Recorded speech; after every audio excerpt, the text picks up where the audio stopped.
बिस्मिल्लाहिर्रहमानिर्रहीम। अस्सलाम वालेकुम। आज मैंने बनाई है ये पंजाब में सबसे ज़्यादा पसंद की जाने वाली दाल, जिसका नाम है साबुत मसूर की दाल और साथ उबले हुए चावल। ये पंजाब में दाल बहुत पसंद की जाती है, ख़ासकर उबले हुए चावलों के साथ। आप इसको पराठे के साथ भी खा सकते हैं और रोटी के साथ भी खा सकते हैं।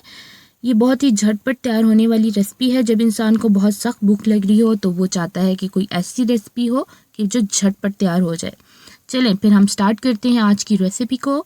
ये मैंने कुछ इंग्रेडिएंट्स लिए हैं, जिसके अंदर मैंने लिया है 1.5 चम्मच नमक है, 1.5 चम्मच ही मेरे पास लाल मिर्च है और आधा चम्मच है मेरे पास हल्दी। 2 कप मैंने लिए हैं साबुत मसूर की दाल और ये मेरे पास है लहसुन। आप कुछ चवे इस्तेमाल कर सकते हैं। प्रेशर में मैंने लिया है 2.5 लीटर की बोतल जो होती है, वो पूरे पानी में इसके अंदर डाल दूंगी और इसको चूल्हे पे हमने नॉर्मल आंच पे रखना है। ये डालने के बाद मैंने इसके अंदर लहसुन डाल दिया और जितने भी मसाले थे वो सब कुछ मैंने इसमें ऐड कर दिया है। साथ ही मैंने इसमें दाल भी डाल दी है। अब मैंने इस दाल को डालने के बाद इसको टाइम लगाना है। 15 मिनट के लिए मैं इसके को टाइम लगाऊंगी सीटी बजने के बाद। और ये मेरे पास चावल हैं, इसको मैंने अच्छे तरीके से साफ़ करके छान के धो लिया है और अब इसको मैं भिगो दूंगी। वीडियो को आपने एंड तक देखना है क्योंकि एंड में मैंने कुछ अच्छे से आपको बेनिफिट भी दिए हैं मसूर की दाल के, और मुझे उम्मीद है कि आपको वो बेनिफिट्स बहुत अच्छे लगेंगे। ये दाल मेरे पास होगी। अब मैंने इसमें डाल दिया है गरम मसाला, और ये वही आम मसाला है, गरम मसाला जो हर किसी के घर में पाया जाता है। इसको हिलाने के बाद मैं इसमें डाल रही हूँ सब्ज़ धनिया। सब्ज़ धनिया डालने के बाद मैं फिर इसको हिला रही हूँ, और आप वीडियो एंड तक देखिए वरना कुछ मिसिंग हो गया तो दाल बिल्कुल वैसी टेस्ट में नहीं आएगी जैसे कि मैं आप लोगों को बताना चाह रही हूँ। इसके बाद मैंने डाल दिया है इसमें सब्ज़ मिर्चें, और इतनी मज़ेदार खुशबू आ रही है, मैं आपको बता भी नहीं सकती। ये खुशबू पूरे घर में फैल चुकी है, बहुत ही अच्छी और बहुत ही लजीज इसकी खुशबू होती है। अब मैं तड़का तैयार करने लगी हूँ। तड़का तैयार करने के लिए मैंने लिया है एक पैन, उसमें मैंने एक प्याज काट लिया है और ये मैं डाल रही हूँ। 4 से 5 चम्मच ऑयल के डालूंगी और ये इसको मैं अच्छे तरीके से फ्राई कर लूँगी। प्याज मैं उतनी देर तक फ्राई करूँगी जब तक ये ब्राउन कलर में नहीं आ जाता।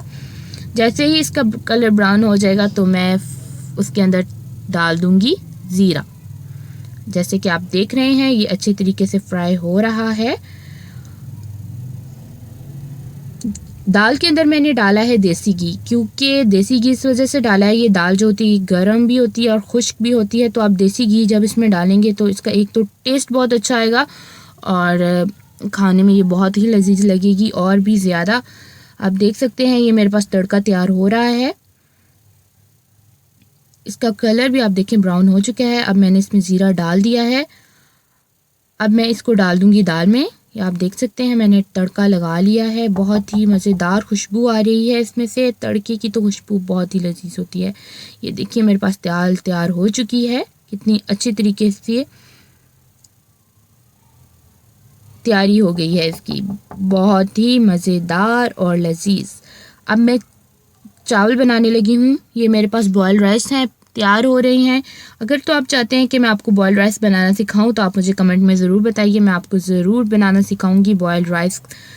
ये मेरे पास तैयार हो चुकी है। फाइनल लुक आप देख सकते हैं। ये मज़ेदार सी दाल, इतनी लजीज और मज़ेदार, उसके साथ मैंने बनाए हैं बॉयल राइस।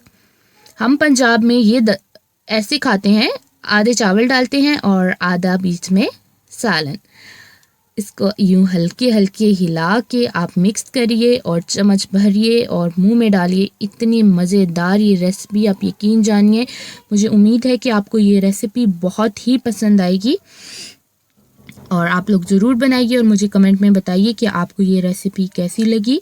अगर तो आपको ये रेसिपी अच्छी लगी तो आप अपने फ्रेंड्स के साथ शेयर करें और मुझे दुआओं में ज़रूर याद रखिएगा, क्योंकि ये दाल आप लोगों को बहुत ही पसंद आएगी। आप अपने फ्रेंड्स के साथ भी शेयर करिए और मुझे मज़ीद अकाउंट्स पे आप फॉलो कर सकते हैं, मेरे इंस्टाग्राम, फेसबुक और ट्विटर पर। अपना ख्याल रखिएगा, दुआओं में याद रखिएगा। अल्लाह हाफिज़।